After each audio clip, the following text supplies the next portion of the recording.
Nate's totally awesome because he doesn't try to be. To coin a phrase from economics, his awesomeness is the unintended consequence of living a life guided by virtue. His concern and care for others is genuine, and not because it provides him with an identity or membership in some particular group. So he ends up sharing his gifts with everyone and not just a select few. Nate never stops asking questions. He has a clear vision of right and wrong, good and evil, truth and untruth, and pursues the good, all the while maintaining the humility to understand that it may be perpetually elusive. I can think of no better tribute to his awesomeness than to tell Nate publicly that he's the very model of how we are teaching our own 4-year-old son Isaac to live a full, rich, and honorable life.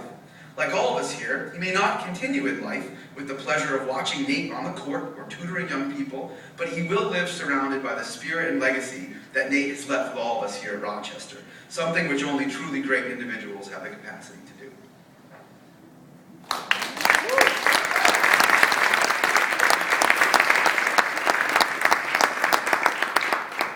So Nate, it was entirely unclear to me if Mike really likes you or not. So I emailed him, and he made me promise to say even more about you in his words, so I guess I don't get to use my own. But here's some more things that he had to say about you.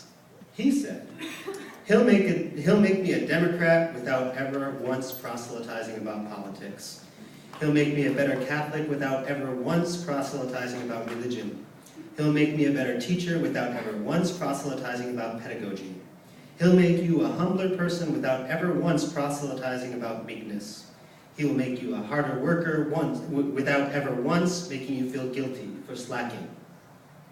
He also said, under immense pressure, personally, academically, and athletically, I've not seen him flip out even as his Promethean fire burns. He is 100% all in for the many things he does, and none suffer because of an inability to prioritize, the very embodiment of character and discipline. Nothing's been given to him his entire life. He has taken nothing for granted here. He's accepted failure with grace and success with honor. But despite the sense of humility inherent in Professor Rizzo's words, there is no false modesty either. Nate has an excellent sense of himself and what he has to offer, and a clear vision of his goals. We asked him to talk about this in his application, and here was your response. I believe that I am a strong candidate for this award based upon my contributions to this campus, which have touched almost every pillar of what our school represents: academics, athletics, community service, and extracurricular activities.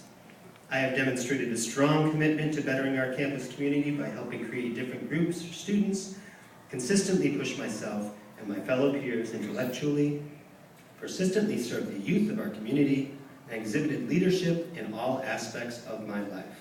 Furthermore, as an athlete, I have been in a unique position to serve as a link between the athletic community and the rest of our campus community. I believe in my heart that through my leadership and work ethic these past 4 years, I have had a positive impact on not only my class, but on the entire campus. Nate, you most certainly have. Congratulations.